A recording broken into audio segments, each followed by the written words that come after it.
Hello friends, welcome to பத்ரன்ஸ் world. இது வந்து நெய் மீன் குழம்பு. வாங்க நெய் மீன் குழம்பு எப்படி பண்ணுறதுன்னு பார்க்கலாம். என்னோடய அம்மா வைக்கிற மாதிரி நான் வச்சுருக்கிறேன். முருங்கைக்காய், தக்காளி, பச்சை மிளகாய் எல்லாம் போட்டு ஃபஸ்ட்டு வந்து நெய் மீன் வந்து கட் பண்ணி க்ளீன் பண்ணி வச்சுருக்கிறேன். காலையில் வாங்கின நெய் மீன் ஃப்ரெஷ்ஷாக இருக்குது, நல்ல ஃப்ரெஷ் பீஸ் கொண்டு வந்தாங்க, அதான் வாங்கினேன். இப்போ வந்து அதுக்கு தேவையான ஒரு மசாலா வந்து ரெடி பண்ணிக்கலாம். ஃபஸ்ட்டு தாளிப்பு கரண்டி வச்சு அதில் வந்து 1 ஸ்பூன் மஞ்சள் பொடி, கூடவே 2 ஸ்பூன் மிளகாய் பொடி, 1 ஸ்பூன் மல்லிப்பொடி. மல்லிப்பொடி மீன்ஸ் தனியாத்தூள். இது இவ்வளோத்தையும் சேர்த்து வந்து லைட்டாக சூடு காமிச்சு லைட்டாக சூடு பண்ணி எடுத்தால் போதும். ரொம்ப வந்து எடுத்தால் பொடி வந்து கரிஞ்சு போயிடும். அதனால லைட்டாக வந்து சூடு பண்ணி எடுத்தால் போதும்.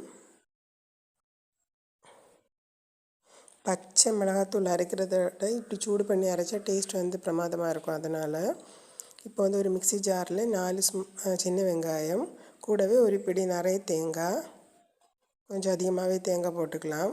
அது பையன் எடுத்து போடுறதுனால கொஞ்சம் அவன் கை சின்னதானால நான் கொஞ்சம் கூட எடுத்துக்கிட்டேன். அப்புறம் வந்து எடுத்து வச்சுருக்கிற நம்ம லைட்டாக வறுத்து வச்சுருக்கிற ஸ்பைஸ் எல்லாத்தையுமே ஆட் பண்ணிக்கலாம்.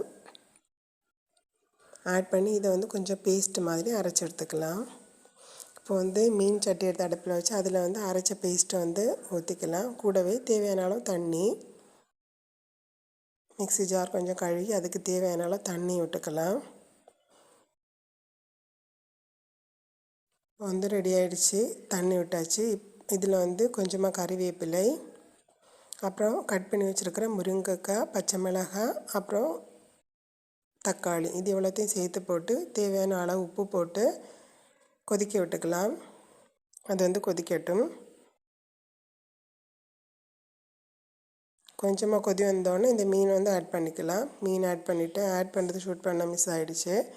இப்போ வந்து டேஸ்டியான நெய் மீன் குழம்பு வந்து ரெடி ஆகிடுச்சு. நீங்கள் ஒரு வாட்டி இது மாதிரி ட்ரை பண்ணி பாருங்கள், டேஸ்ட்டு நல்லாயிருக்கும். மறக்காமல் என்னோடய சேனல் வந்து சப்ஸ்கிரைப் பண்ணி வச்சுக்கோங்க.